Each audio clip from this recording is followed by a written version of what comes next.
ಸಂಸ್ಕೃತದಿಂದ ಕನ್ನಡಕ್ಕೆ ಬಂದಿರುವಂತಹ ಮೂಲ ರೂಪದಲ್ಲಿರುವಂತಹ ಶಬ್ದಗಳನ್ನು ತತ್ಸಮ ಅಂತ ಹೇಳಿ ಕರೀತಾರೆ. ಹಾಗೆ ಅಲ್ಲಿ ರೂಪ ವ್ಯತ್ಯಾಸಗೊಂಡಿರುವಂತಹ ಶಬ್ದಗಳನ್ನು ತದ್ಭವ ಅಂತ ಹೇಳಿ ಕರೀತಾರೆ. ಪಲ್ಲವ ಅನ್ನುವಂತಹ ಪುಸ್ತಕದಲ್ಲಿ ಏನಿದೆಯೋ ಅದನ್ನೇ ನಿಮಗೆ ಪರೀಕ್ಷೆಯಲ್ಲಿ ಕೇಳ್ತಾರೆ.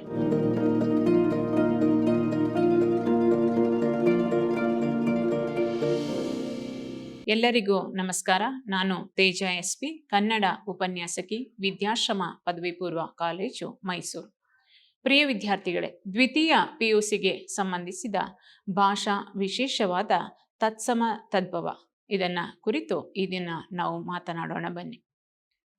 ನಿಮ್ಮ ಭಾಷಾಭ್ಯಾಸ ಪುಸ್ತಕವಾದಂತಹ ಪಲ್ಲವ ಅನ್ನುವಂತಹ ಪುಸ್ತಕದಲ್ಲಿ ಭಾಷಾ ವಿಶೇಷಗಳಾದಂತಹ ತತ್ಸಮ ತದ್ಭವದ ಬಗ್ಗೆ ತಿಳಿಸಿದ್ದಾರೆ. ಹಾಗಾದರೆ ತತ್ಸಮ ತದ್ಭವ ಅಂದರೆ ಏನು ಅನ್ನೋದನ್ನ ಈ ದಿನ ತಿಳ್ಕೊಳ್ಳೋಣ.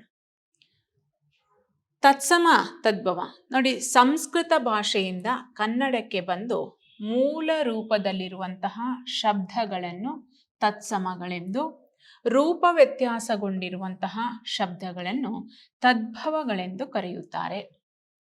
ಸಂಸ್ಕೃತದಿಂದ ಕನ್ನಡಕ್ಕೆ ಬಂದಿರುವಂತಹ ಮೂಲ ರೂಪದಲ್ಲಿರುವಂತಹ ಶಬ್ದಗಳನ್ನು ತತ್ಸಮ ಅಂತ ಹೇಳಿ ಕರೀತಾರೆ. ಹಾಗೆ ಅಲ್ಲಿ ರೂಪ ವ್ಯತ್ಯಾಸಗೊಂಡಿರುವಂತಹ ಶಬ್ದಗಳನ್ನು ತದ್ಭವ ಅಂತ ಹೇಳಿ ಕರೀತಾರೆ. ತತ್ಸಮ ಅಂದರೆ ತತ್ಸಮ ಅಂದರೆ ಅರ್ಥ ಏನು? ತತ್ ಅಂತಂದ್ರೆ ಅದಕ್ಕೆ, ಅಂದರೆ ಸಂಸ್ಕೃತಕ್ಕೆ. ಸಮ ಅಂತಂದ್ರೆ ಸಮಾನವಾದದು.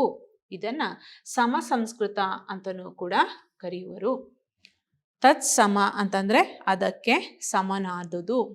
ಹಾಗಾದ್ರೆ ಕೆಲವು ಉದಾಹರಣೆಗಳನ್ನ ನಾವು ನೋಡೋಣ. ನೋಡಿ, ರಾಮ, ಸೂರ್ಯ, ಗಿರಿ, ಸ್ತ್ರೀ, ಕವಿ, ಮತಿ, ಸಹೋದರ, ಭೀಮ, ಚಂದ್ರ, ಲಿಪಿ, ಕರ್ತೃ, ಕಾವ್ಯ, ರಿಪು, ಭೂಮಿ, ಸೋಮ, ರವಿ, ಶ್ರುತಿ, ಶತ್ರು, ಯತಿ, ಭುವನ, ಮಾತೃ. ಇದೆಲ್ಲವೂ ಕೂಡ ಸಂಸ್ಕೃತಕ್ಕೆ ಸಮನಾದುದು ಅಂತಹ ಪದಗಳನ್ನು ನಾವು ಬಳಸ್ತೀವಿ. ಇದನ್ನ ತತ್ಸಮ ಅಂತ ಹೇಳಿ ಕರಿತೀವಿ. ಹಾಗೆ ತತ್ಸಮಗಳನ್ನ ನದಿಯನ್ನ ಬೇರೆ ಏನಾದರೂ ನಾವು ಹೇಳ್ತೀವಿ, ನದಿ ಅಂತಂದ್ರೆ ನದಿ ಅಂತಾನೆ ಬಳಸ್ತೀವಿ. ಸಂಸ್ಕೃತ ಮತ್ತು ಮೂಲ ಭಾಷೆಯಿಂದ ಬಂದಂತಹ ಪದವನ್ನ ಹಾಗೆ ಬಳಸೋದ್ರಿಂದ ತತ್ಸಮಗಳು ಅಂತ ಹೇಳಿ ಕರಿತೀವಿ. ಹಾಗೆ ನಾವು ಕನ್ನಡದಲ್ಲಿ ಬಳಸೋದನ್ನ ಶಾಸ್ತ್ರ, ದೇವಾಲಯ, ಅರಣ್ಯ, ಉಪನಿಷತ್, ವಿವಾಹ, ಅಕ್ಷರ, ಆರ್ಯ, ಸಂಗಮ, ವೇದ, ಋಷಿ, ವಿದ್ಯಾರ್ಥಿ, ಲಗ್ನ, ಗ್ರಂಥ, ರಾತ್ರಿ, ಸಮಾಗಮ, ಪುರಾಣ, ಮುನಿ, ವರ್ತಮಾನ, ಫಲ, ಅಧ್ಯಾಯ. ಇವುಗಳನ್ನು ತತ್ಸಮಗಳು ಅಂತ ಹೇಳಿ. ಮುಂದೆ ಸಂಸ್ಕೃತ ಭಾಷೆಯಲ್ಲಿ ಇರುವಂತೆಯೇ ಯಾವ ಬದಲಾವಣೆಯನ್ನೂ ಹೊಂದದೆ ಕನ್ನಡ ಭಾಷೆಯಲ್ಲಿ ಬಳಸುತ್ತಿರುವಂತಹ ಶಬ್ದಗಳನ್ನು ತತ್ಸಮಗಳು ಎನ್ನುತ್ತೇವೆ. ಇನ್ನೊಂದ್ಸಲ ಹೇಳ್ತೀನಿ, ಕೇಳಿಸ್ಕೊಂಡು ನೋಡ್ಕೊಳ್ಳಿ. ಸಂಸ್ಕೃತ ಭಾಷೆಯಲ್ಲಿರುವಂತೆಯೇ ಯಾವ ಬದಲಾವಣೆಯನ್ನೂ ಹೊಂದದೆ, ಅಂದರೆ ಬದಲಾವಣೆಯನ್ನ, ರೂಪ ವ್ಯತ್ಯಾಸವನ್ನ ಹೊಂದದೆ ಕನ್ನಡ ಭಾಷೆಯಲ್ಲಿ ಬಳಸುತ್ತಿರುವಂತಹ ಶಬ್ದಗಳನ್ನ ಏನಂತ ಕರಿತೀವಿ? ತತ್ಸಮಗಳು ಅಂತ ಹೇಳಿ ನಾವು ಕರಿತೀವಿ. ತದ್ಭವ ಅಂತಂದ್ರೆ, ತತ್ ಅಂತಂದ್ರೆ ಅದಕ್ಕೆ, ಅಂದ್ರೆ ಸಂಸ್ಕೃತ ಅಥವಾ ಯಾವುದೇ ಭಾಷೆಯ ಮೂಲ ಶಬ್ದಕ್ಕೆ, ಯಾವುದೇ ಭಾಷೆಯಿಂದ ಬಂದಂತಹ ಮೂಲ ಶಬ್ದ, ಸಂಸ್ಕೃತ ಅಥವಾ ಯಾವುದೇ ಭಾಷೆಯ ಮೂಲ ಶಬ್ದಕ್ಕೆ. ಭವ ಅಂತಂದ್ರೆ ಹುಟ್ಟಿದುದು, ಅಂದ್ರೆ ಯಾವುದೇ ಭಾಷೆಯ ಮೂಲದಿಂದ ಬಂದಿರುವಂಥದ್ದು, ಹುಟ್ಟಿದ್ದು, ಯಾವುದೇ ಭಾಷೆಯಿಂದ ಹುಟ್ಟಿರುವಂಥದ್ದನ್ನ ನಾವು ಭವ ಅಂತ ಹೇಳಿ ಕರಿತೀವಿ. ತತ್ ಅಂತಂದ್ರೆ ಅದಕ್ಕೆ, ಅಥವಾ ಸಂಸ್ಕೃತ ಆಗಿರ್ಬೋದು ಅಥವಾ ಯಾವುದೇ ಭಾಷೆಯ ಮೂಲ ಪದದಿಂದ ಹುಟ್ಟಿರುವಂಥದ್ದು ಶಬ್ದವನ್ನ ಭವ ಅಂತ ಅಂದರೆ ಹುಟ್ಟುವಂಥದ್ದು, ಅದನ್ನು ನಾವೇನಂತ ಕರಿತೀವಿ? ತದ್ಭವ ಅಂತ ಹೇಳಿ ಕರಿತೀವಿ. ತತ್ಸಮ ಅಂತ ಹೇಳಿದ್ರೆ ನಿಮಗೆ ಅರ್ಥ ಆಗಿರ್ಬೋದು, ಯಾವ ಬದಲಾವಣೆಯನ್ನು ಕೂಡ ಹೊಂದದೆ ಅಲ್ವಾ? ಸಂಸ್ಕೃತ ಭಾಷೆಯಲ್ಲಿ ಇರುವಂತೆಯೇ ಯಾವ ಬದಲಾವಣೆಯನ್ನು ಕೂಡ ಹೊಂದದೆ ಕನ್ನಡ ಭಾಷೆಯಲ್ಲಿ ಬಳಸುತ್ತಿರುವಂತಹ ಶಬ್ದಗಳನ್ನು ನಾವು ತತ್ಸಮಗಳು ಅಂತ ಹೇಳಿ ಕರಿತೀವಿ. ತದ್ಭವ ಅಂತಂದರೆ ಸಂಸ್ಕೃತ ಭಾಷೆಯ ಪದಗಳು ಕನ್ನಡದಲ್ಲಿ ಬಳಕೆಯಾಗುವಾಗ ಅಲ್ಪ ಸ್ವಲ್ಪ ಅಥವಾ ಪೂರ್ಣ ವ್ಯತ್ಯಾಸ ಹೊಂದಿರುವಂತಹ ಶಬ್ದಗಳನ್ನು ತದ್ಭವಗಳೆಂದು ಕರೆಯುತ್ತೇವೆ. ತತ್ಸಮ ಅಂತಂದರೆ ಯಾವುದೇ ರೂಪ ವ್ಯತ್ಯಾಸ ಆಗದೆ ಇರುವಂಥದ್ದು. ತದ್ಭವ ಅಂತಂದರೆ ಅದರಿಂದ ಭವಿಸಿದ್ದು, ಅದರಿಂದ ಹುಟ್ಟಿದ್ದು, ಮೂಲ ಭಾಷೆಯಿಂದ ಹುಟ್ಟಿದ್ದು ಅಥವಾ ಸಂಸ್ಕೃತದಿಂದ ಅಥವಾ ಯಾವುದೇ ಮೂಲ ಭಾಷೆಯಿಂದ ಹುಟ್ಟಿರುವಂಥದ್ದು. ಸಂಸ್ಕೃತ ಭಾಷೆಯ ಪದಗಳು ಕನ್ನಡದಲ್ಲಿ ಬಳಕೆಯಾಗುವಾಗ ಅಲ್ಪ ಸ್ವಲ್ಪ ಅಥವಾ ಪೂರ್ಣ ವ್ಯತ್ಯಾಸ ಹೊಂದಿರುವಂತಹ ಶಬ್ದಗಳನ್ನು ಏನಂತ ಕರಿತೀವಿ? ತದ್ಭವಗಳು ಅಂತ ಹೇಳಿ ಕರಿತೀವಿ. ಹಾಗಾದರೆ ಅಲ್ಪ ಸ್ವಲ್ಪ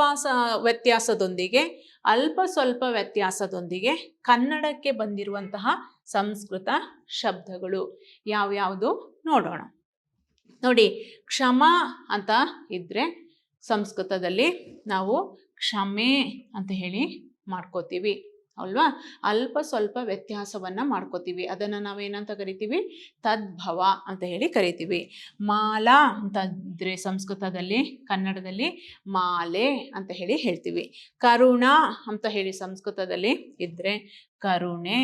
ಹಾಗೆ ಶಾಲಾ ಶಾಲೆ, ಆಸಾ ಆಶಾ ಆಸೆ ಅಥವಾ ಆಶೆ, ಆಶೆ ಅಥವಾ ಆಸೆ, ಆಶಾ ಅಂತ ಇದ್ರೆ ಆಶೆ ಅಥವಾ ಆಸೆ.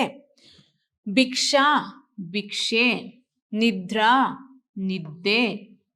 ಹಾಗೆ ದಯಾ ದಯೆ, ಬಾಲ ಬಾಲೆ, ಜ್ವಾಲಾ ಜ್ವಾಲೆ, ಸಂಸ್ಥಾ ಸಂಸ್ಥೆ. ನೋಡಿ, ಲಕ್ಷ್ಮೀ ದೀರ್ಘ ಇದೆ, ಲಕ್ಷ್ಮೀ ಆದರೆ ಕನ್ನಡದಲ್ಲಿ ಲಕ್ಷ್ಮಿ.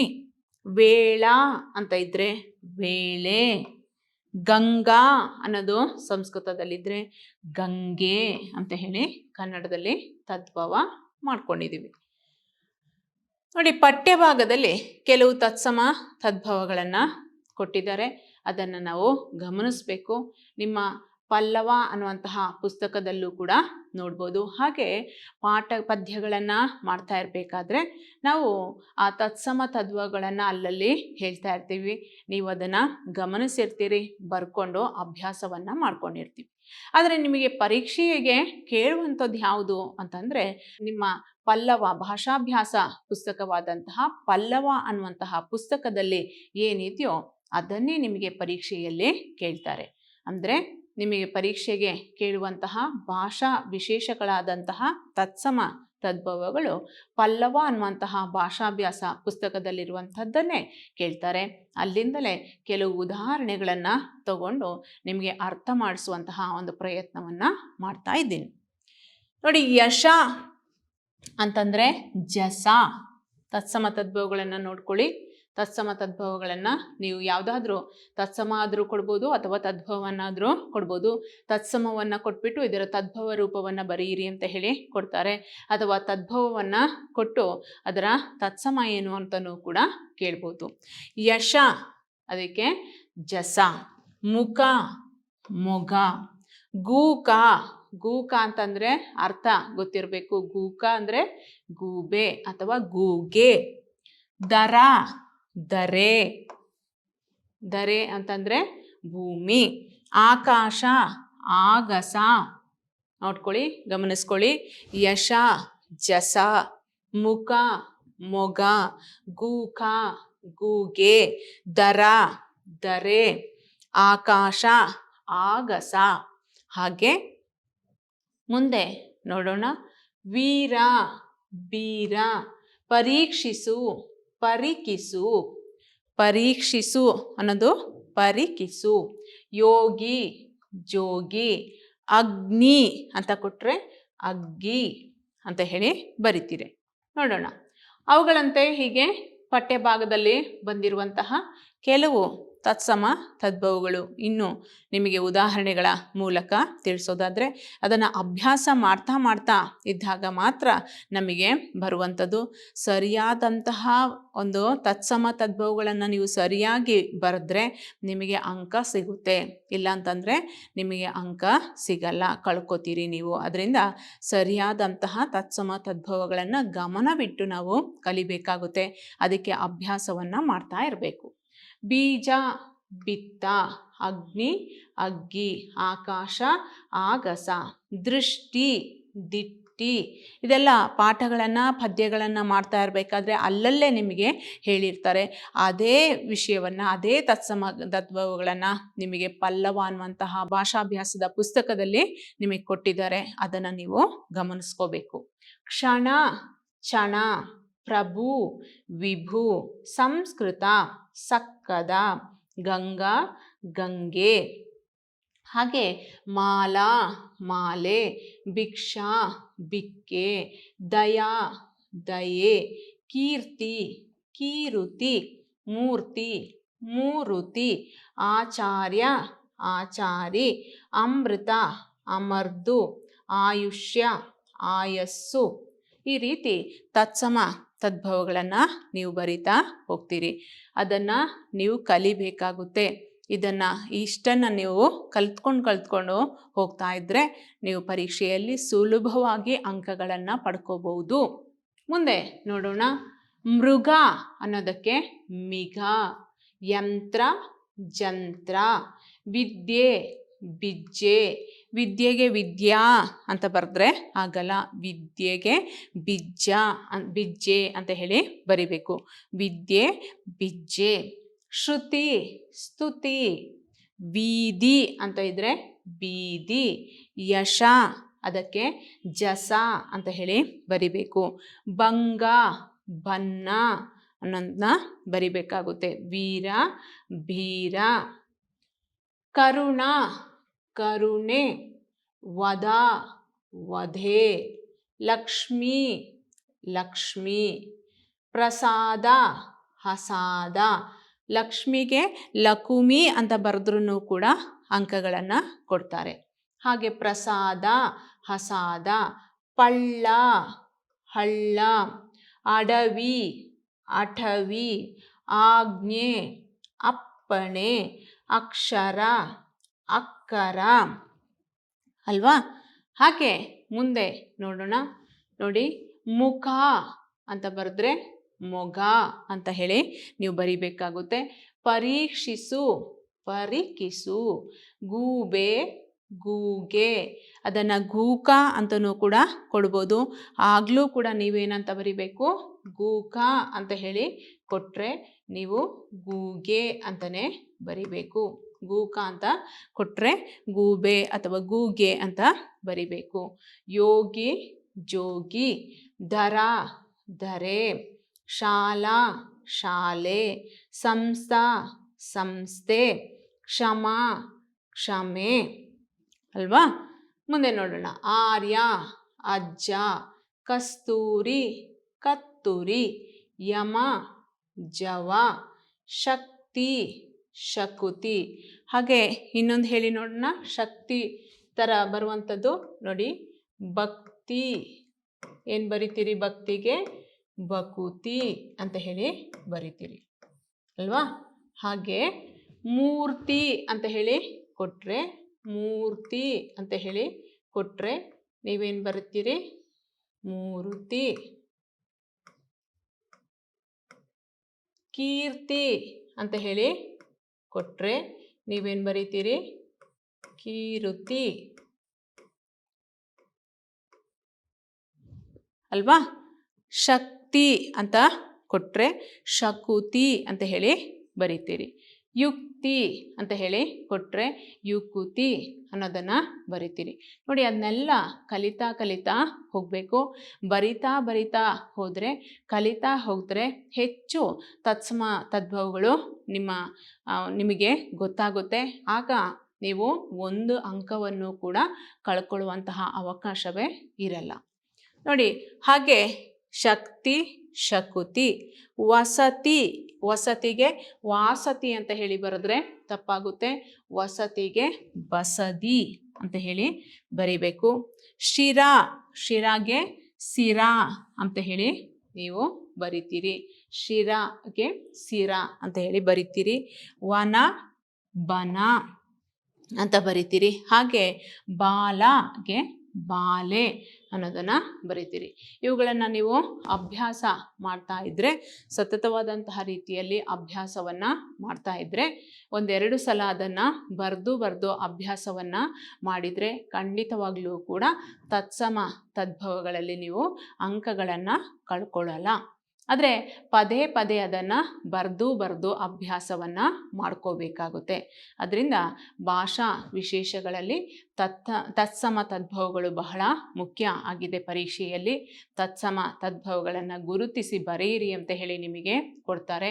2 ಅಂಕದ ಪ್ರಶ್ನೆ ಇರುತ್ತೆ. ಆ 2 ಅಂಕವನ್ನು ನೀವು ಗಳಿಸ್ಕೋಬೋದು. ಈಗ 100 ಅಂಕವನ್ನು ಪಡ್ಕೊಳ್ಳೋರು 2 ಅಂಕ ತತ್ಸಮ ತದ್ಭವಗಳಲ್ಲೇ ನಿಮಗೆ ಅಂಕ ಏನಾದರೂ ಕಳೆದೋದ್ರೆ, ನಿಮಗೆ ಗೊತ್ತಾಗಲಿಲ್ಲ ಅಂತಂದರೆ, ಈಗ ನೋಡಿ ಭಕ್ತಿ ಅಂತ ಹೇಳಿ ಕೊಟ್ಟಿರ್ತಾರೆ. ಭಕ್ತಿ ಅಂತ ಹೇಳಿ ಕೊಟ್ಟಾಗ ನಿಮಗೆ ಬಕುತಿ ಅಂತ ಹೇಳಿ ಬರೆಯೋಕ್ಕೆ ಬರಲಿಲ್ಲ ಅಂತ ಅಂದರೆ ನಿಮಗೆ ಅಲ್ಲಿ ಅಂಕ ಕಳ್ಕೊಳ್ತೀರಿ. ಭಕ್ತಿ ಬದಲು ಬೇರೆ ಏನಾದರೂ ನೀವು ಬರೆದ್ಬಿಟ್ರೆ, ಭಕ್ತಿಗೆ ಭಕ್ತಿ ಅಂತ ಹೇಳಿಯೇ ಬರೆದ್ಬಿಟ್ರೆ ಅಂಕ ಕೊಡಲ್ಲ. ಅದರಿಂದ ಸರಿಯಾದಂತಹ ರೀತಿಯಲ್ಲಿ ನೀವು ಅಂಕಗಳನ್ನು ಪಡ್ಕೋಬೇಕು ಅಂತಂದರೆ ನೀವು ಚೆನ್ನಾಗಿ ಓದ್ಕೊಂಡಿರಬೇಕಾಗುತ್ತೆ. ಪದೇ ಪದೇ ಅದನ್ನು ಅಭ್ಯಾಸ ಮಾಡ್ತಾ ಇರಬೇಕಾಗುತ್ತೆ. ಪಲ್ಲವ ಅನ್ನುವಂತಹ ಪುಸ್ತಕದಲ್ಲಿ ಕೆಲವು ಉದಾಹರಣೆಗಳನ್ನು ನಿಮಗೆ ಕೊಟ್ಟಿದ್ದಾರೆ. ಹಾಗೆ ಪಾಠವನ್ನು ಮಾಡ್ತಾ ಇದ್ದಾಗ ಪದ್ಯ ಭಾಗವೇ ಆಗಲಿ ಗದ್ಯ ಭಾಗವನ್ನೇ ಆಗಲಿ ಅದನ್ನು ಮಾಡ್ತಾ ಇರಬೇಕಾದ್ರೆ ನಿಮಗೆ ಅದನ್ನು ಹೇಳ್ತಾ ಇರ್ತೀವಿ. ಯಾವುದು ತತ್ಸಮ ತದ್ಭವಕ್ಕೆ ಬರುವಂಥದ್ದು ಯಾವುದು ಅನ್ನೋದನ್ನು ಹೇಳ್ತಾ ಇರ್ತೀವಿ. ಅದನ್ನು ನೀವು ಅಲ್ಲಲ್ಲೇ ಬರ್ಕೋತಾ ಇದ್ದರೆ, ಪಲ್ಲವ ಅನ್ನುವಂತಹ ಪುಸ್ತಕದ ಜೊತೆಯಲ್ಲಿ ಅದನ್ನು ಸಮೇತ ಓದ್ಕೋತಾ ಇದ್ದರೆ ಪರೀಕ್ಷೆಯಲ್ಲಿ ಸುಲಭವಾಗಿ ನೀವು ಅಂಕಗಳನ್ನು ಪಡ್ಕೋಬೋದು. ಈಗ ಇಷ್ಟೂ ಕೂಡ ಉದಾಹರಣೆಗಳನ್ನು ನಿಮಗೆ ತಿಳಿಸಿದ್ದೀವಿ. ಇಷ್ಟು ಉದಾಹರಣೆಯನ್ನು ತಿಳ್ಕೊಂಡ್ಮೇಲೆ ತತ್ಸಮ ತದ್ಭವ ಅಂದರೆ ಏನು, ತತ್ಸಮ ಅಂದರೆ ಏನು, ತದ್ಭವ ಅಂದರೆ ಏನು, ಯಾವ ರೀತಿ ಪರೀಕ್ಷೆಯಲ್ಲಿ ಇದನ್ನು ಕೊಡ್ತಾರೆ, ಪ್ರಶ್ನೆಯನ್ನು ಕೊಡ್ತಾರೆ, ಅದಕ್ಕೆ ಯಾವ ರೀತಿ ಉತ್ತರವನ್ನು ಬರಿಬೋದು ಅನ್ನೋದನ್ನು ನೀವು ಕಲ್ತ್ಕೊಂಡಿದ್ದೀರಿ. ನಿಮಗೆ ಅರ್ಥ ಆಗಿದೆ ಅಂತ ಹೇಳಿ ಅಂದ್ಕೊಂಡಿದ್ದೀನಿ. ಎಲ್ಲರಿಗೂ ಕೂಡ ಒಳ್ಳೆಯದಾಗಲಿ. ಧನ್ಯವಾದಗಳು.